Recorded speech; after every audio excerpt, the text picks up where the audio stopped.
Okey, baiklah. Assalamualaikum dan salam sejahtera murid-murid. Jadi kita sambung pula belajar balik video untuk cikgu bincangkan latihan-latihan yang UPSR dan cikgu berikan untuk kelas hari ini. Jadi tadi kita sudah bincangkan soalan sampai nombor 11. So kita akan sambung pula soalan 12 dan habiskan latihan yang yang cikgu berikan untuk hari ini. Okay, jadi nombor 12 kita sambung. Okay, so nombor 12, kalau kamu tengok dekat soalan yang cikgu bagi, okay, apakah yang dimaksudkan dengan penyejatan? Okay, so penyejatan ni kamu sudah belajar tahun 5. Kamu sudah belajar tahun 5 adalah tentang jirim. Okay, so benda ni kamu sudah belajar sebenarnya tentang jirim, di mana kita ada cecair. Okay, kita ada cecair, kita ada kita ada solid, kita ada pepejal. Okay, kita ada pepejal, kita ada cecair dan juga kita ada gas. Okay, gas. So gas, pepejal, cecair dan gas. Contohnya kalau cikgu buat ice cube, okay, kalau cikgu buat ice cube contohnya dia adalah dalam bentuk pepejal. Kalau cikgu biarkan dia di atas meja, nanti dia akan cair. Okay, dia akan jadi cecair. Dan kalau cikgu masak air tersebut, okay, cikgu masak air tersebut contohnya di dalam satu periuk dah, okay, satu periuk yang penuh dengan air, kita akan nampak uap-uap tu kan. So itu adalah gas. Itu adalah gas. Uap-uap tu. So pepejal, cecair dan juga gas, kamu sudah pernah belajar tahun 5. Okay, kamu sudah pernah belajar tahun 5 sains tahun lalu. Jadi soalan di sini, apakah yang dimaksudkan dengan penyejatan? Okay, apakah yang dimaksudkan dengan penyejatan? Penyejatan adalah proses. Okay, kita ada A, B, C dan D. Okay, so kamu sudah belajar. Kalau kamu masih ingat, kita sudah belajar. Kita ada belajar beberapa. Contohnya macam proses pembukuan. Okay, proses pembukuan maksudnya daripada cecair, okay, akan jadi pepejal. Okay, maksudnya contoh kalau cikgu ingin masukkan di dalam peti sejuk air kosong, dia jadi ais kan, ice cube. So itu adalah pembekuan. Kamu kasih beku air tersebut di dalam peti sejuk yang sangat sejuk supaya dia menjadi beku. Okay, so kita ada belajar juga proses pendidihan. So pendidihan adalah contoh kalau cikgu ambil air, maksudnya daripada cecair, okay, cikgu masak. Okay, cikgu masak, dia akan jadi gas. Okay, so itu adalah proses pendidihan. Okay, pendidihan. So kita tengok pula penyejatan. Okay, soalan dia penyejatan. So penyejatan, kalau kamu masih ingat, penyejatan adalah bila kita ada air dekat kontainer contohnya. Okay, lepas tu cikgu letak di bawah matahari. So maksudnya proses penyejatan ni dia tidak kira lah. Dia tidak kira berapa suhu dia. Okay, kita tidak kisah berapa dia punya suhu. Okay, kita tidak kisah berapa suhu dia. Bila-bila boleh terjadi asalkan dia contohnya di bawah matahari lah. Okay, asalkan dia cukup panas, boleh tersejat, berlakulah penyejatan. Okay, lepas tu dia tidak ada suhu, tidak kisah, dan dia akan berlaku dekat permukaan. Okay, dia berlaku dekat permukaan air. Okay, dia berlaku dekat permukaan air dekat sini. So maksudnya nanti lepas kamu letak contohnya di bawah matahari, kamu tunggulah dalam 6 jam. Okay, kamu tunggu dalam 6 jam, nanti dia akan tinggal lagi sedikit macam ni. Okay, maksudnya air tu dia sudah tersejat menjadi gas. Maksudnya penyejatan adalah cecair menjadi gas. Okay, so penyejatan ni dia tidak kisah suhu. Sebab kalau kamu letak bawah matahari, tak kisahlah berapa suhu pada ketika tu, kalau kamu letak bawah matahari, dia akan tersejat. Okay, dan dia berlaku dekat permukaan sahaja, dan dia akan tukarkan cecair ni, air ni menjadi gas. Okay, menjadi gas. Okay, so itu adalah penyejatan. So dia tanya, apakah yang dimaksudkan dengan penyejatan? Okay, apakah yang dimaksudkan dengan penyejatan? So nombor 12 sini, nombor 12 jawapannya adalah D. Okay, sesuatu proses di mana cecair bertukar menjadi gas pada sebarang suhu pada permukaan cecair. Kan cikgu cakap tadi, dia dekat permukaan sahaja. Tak kisahlah berapa dia punya suhu, asalkan kamu letak di bawah, contohnya matahari ke tempat yang panas. Dan juga ditukarkan daripada cecair ni, dia bertukar menjadi gas. Itu adalah untuk penyejatan. Sebab itulah jawapan dia 12 adalah D. Okey, 12 adalah D. Jadi, kalau kamu tengok soalan nombor 13 pula, okey, nombor 13 sini kita ada sebuah kotak. Okey, kita ada sebuah kotak 2 cm, 2 cm. Okey, 2 cm, 2 cm. Kita ada sebuah kotak sini, 2 cm dekat sini, 2 cm dekat bawah. Okey, kita tanya berapakah luas kotak di sebelah? Okey, so luas ni kamu sudah pernah kira sebenarnya tahun 4. Okey, dan juga tahun 6. Jadi kamu sudah pernah kira kalau luas adalah dia punya lebar. Okey, lebar darab dengan dia punya tinggi. Okey, lebar darab dengan tinggi. So sini adalah ketinggian, tinggi. Okey, darab dengan dia punya lebar. Okey, dia punya lebar. So lebar dia adalah 2 cm, darab dengan dia punya tinggi adalah juga 2 cm. So 2 darab 2 adalah 4 cm. So jawapan dia sini adalah C. Okey, jawapan 13 adalah C, 4 cm. Okey, 4 cm. Itulah jawapan untuk apa tu nama dia? Untuk nombor 13, C, 4 cm. So nombor 14 sini kalau kamu tengok dia cakap radius 9 menunjukkan satu penyiasatan. 3 helai kain yang mempunyai luas permukaan yang sama disidai di atas ampaian pada 3 keadaan yang berbeza. So ni juga adalah tahun 5. Okay, adalah tahun 5. Kamu belajar ni adalah proses penyejatan. Okay, proses penyejatan maksudnya bila kamu sidai baju, okay, bila kamu sidai baju contohnya dekat ampaian, okay, dekat tempat jemur baju, so proses penyejatan akan berlaku. Okay, proses penyejatan akan berlaku. Kenapa proses penyejatan? Sebab dia tidak kisah suhu berapa.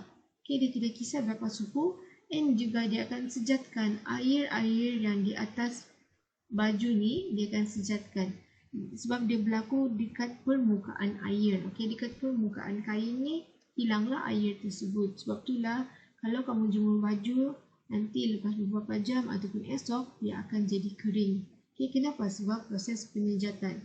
Cecair, maksudnya air yang di atas baju kamu ni, dia akan bertukar menjadi gas. Okay, so kalau kamu tengok, kamu jemur, so nanti petang-petang tu sebenarnya dia akan ada uap-uap, dia akan ada gas. Okay, sebab cecair bertukar menjadi gas. Okay, so sini kita ada P, kita ada Q, kita ada R. So R ni berlaku masa hujan. Okay, ni Q bila ada matahari. Dan sini kita ada bila angin yang kuat. Okay, angin yang kuat. So kalau kamu masih ingat lagi, kita ada beberapa keadaan, okay, yang akan menyebabkan proses penyejatan cepat. Okay, proses penyejatan cepat akan berlaku apabila kita punya suhu tinggi. Okay, proses penyejatan juga akan berlaku bila angin kita tu kuat. Okay, bila angin kuat. And juga bila kita punya permukaan yang terdedah tu adalah besar. Okay, adalah besar. Dan yang paling satu lagi adalah bila humidity, okay, bila humidity adalah rendah, okay, bila maksudnya udara kering, dia akan cepat kita punya proses penyejatan. Okay, so nombor 14 ni kamu kena buat carta. Okay, kamu kena buat bar chart, carta palang. Yang manakah cepat kering? Okay, yang manakah cepat kering? So kalau kamu tengok sini, jawapan bagi 14, okay, jawapan bagi 14 adalah A. Okay, jawapan bagi 14 adalah A.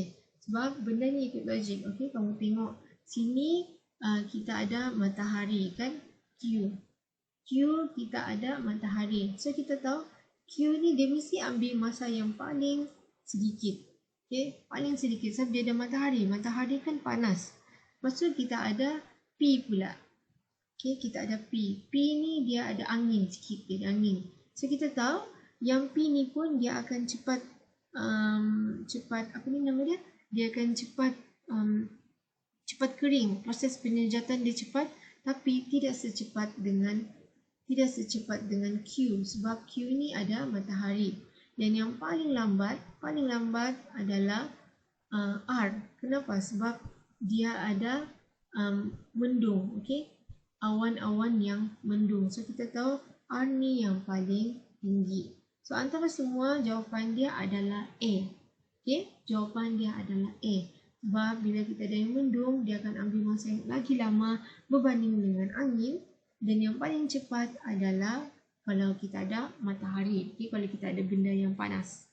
Okay, so untuk yang terakhir kita tengok soalan 15, 16 dan juga 17. Okay, soalan 15, 16 dan juga 17. Tinggal lagi 3 soalan. Lepas tu cikgu akan teruskan nanti minggu hadapan. Okay, minggu hadapan kita akan sambung lagi soalan objektif.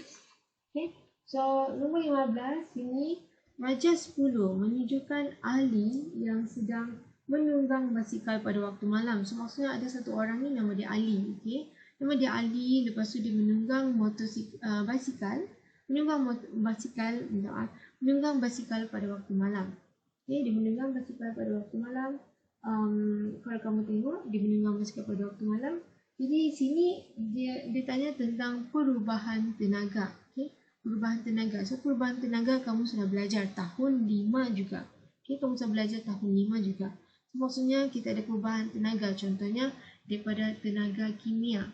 Okay, so tenaga kimia contohnya macam lilin. Okay, contohnya macam lilin. So, itu adalah tenaga kimia. Sebab lilin diperbuat daripada bahan-bahan kimia. Okay, so contoh lagi kita ada tenaga haba. Okay, tenaga haba. So, tenaga haba ni macam mana? Contohnya kalau lilin ni cikgu bakar. So, bila cikgu bakar, dia akan ada tenaga haba lah. Dia panas. Panas dekat sini. So, kita juga ada contoh macam tenaga cahaya. Okay, tenaga cahaya. Okay, tenaga cahaya contohnya daripada cikgu punya, maaf, mana dah? Habis torchlight. Okay. So, ni torchlight lah kononnya. Okay, tenaga cahaya. Okay. Tenaga cahaya macam contohnya torchlight, lampu, kamu pasang, okay, dekat ruang tamu ke, macam kamu tengok TV ke contoh. So, itu adalah tenaga cahaya. Kita ada lagi contoh tenaga kinetik.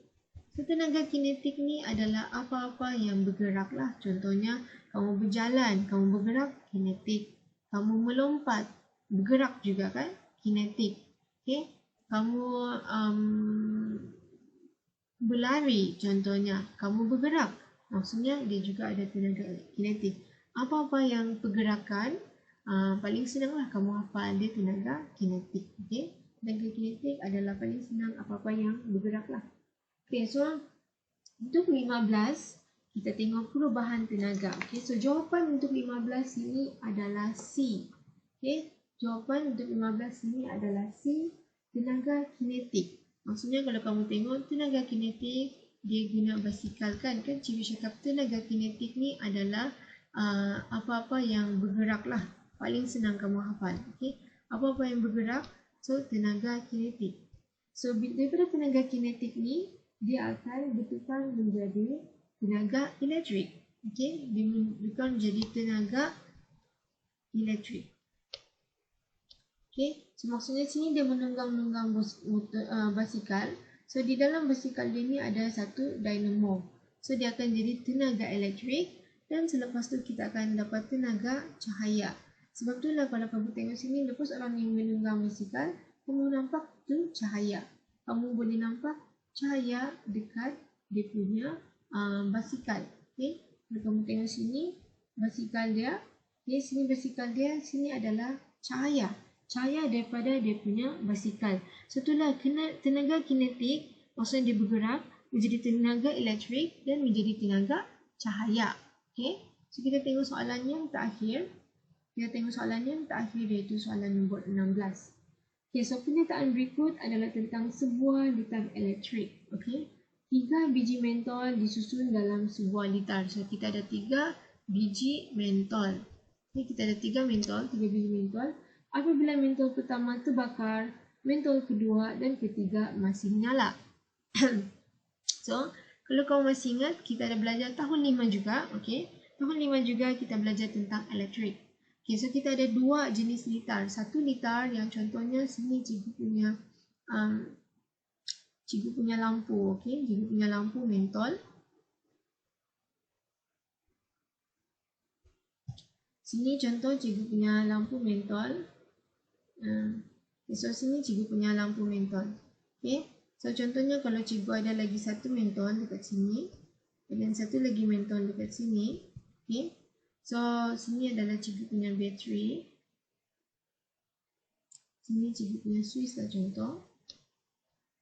So contoh kalau kita ada litar kalau kita ada litar yang macam ni, satu terpadam, semua ni akan terpadam sekali. Okay, bila satu rosak, semua akan rosak sekali. Okay, semua akan rosak sekali. Tetapi tadi dalam buku ni soalan dia, apabila mentol pertama terbakar, mentol kedua dan mentol ketiga masih menyala. So maksudnya kita bercakap tentang satu lagi jenis litar yang macam ni. Okay, so kita ada bateri lah contoh. Sini bateri. So sini kita punya mentol. Contoh sini cikgu punya mentol.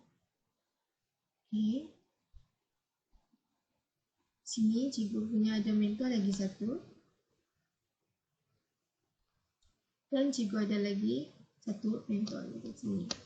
Okay, so ni menunjukkan kalau ni satu rosak, satu mentol kedua dan mentol ketiga masih lagi bernyala. Kenapa? Kenapa masih bernyala? Sebab dia ada litar mereka sendiri. Okay, dia ada litar mereka sendiri. So dia masih lagi bernyala. Dia masih lagi bernyala sebab dia ada litar mereka sendiri. So walaupun ni sudah rosak, okay, mentol yang pertama, tetapi mentol yang kedua ni masih lagi ada litar mereka sendiri. Okay, yang ketiga pun masih lagi ada litar mereka sendiri. So jawapan untuk nombor 16, okay, jawapan untuk nombor 16 kalau kamu tengok yang ni satu meletup, semua akan meletup. So A adalah salah, B pun juga adalah salah. So kita tinggal lagi soalan jawapan C dan juga B. Okay, so jawapan dia adalah B. Okay, jawapan dia adalah B. Kenapa? Sebab kalau yang ni meletup, ni pun akan meletup sekali. Okay, so yang tinggal adalah B. Okay, macam cikgu punya lukisan ni cuma mentol dekat tepi. Okay, so yang nombor 16, jawapan kepada nombor 16 adalah sebenarnya kita punya litar selari. Okay, kita punya litar selari. Bila litar selari, dia ada litar-litar sendiri. So, walaupun satu meletup, yang lain masih lagi akan bernyala. Okay, so itu sahaja untuk perbincangan kita punya kertas latihan UPSR untuk hari ini. Kita akan sambung lagi minggu hadapan. Kalau kamu ada apa-apa soalan, kalau kamu mahu cikgu buat ulang kaji untuk darjah 4, darjah 5, darjah 6 sekali lagi, kamu boleh bagi tahu cikgu akan sediakan video. Okay, jadi kalau ada apa-apa soalan seperti biasa, kamu boleh tanya cikgu.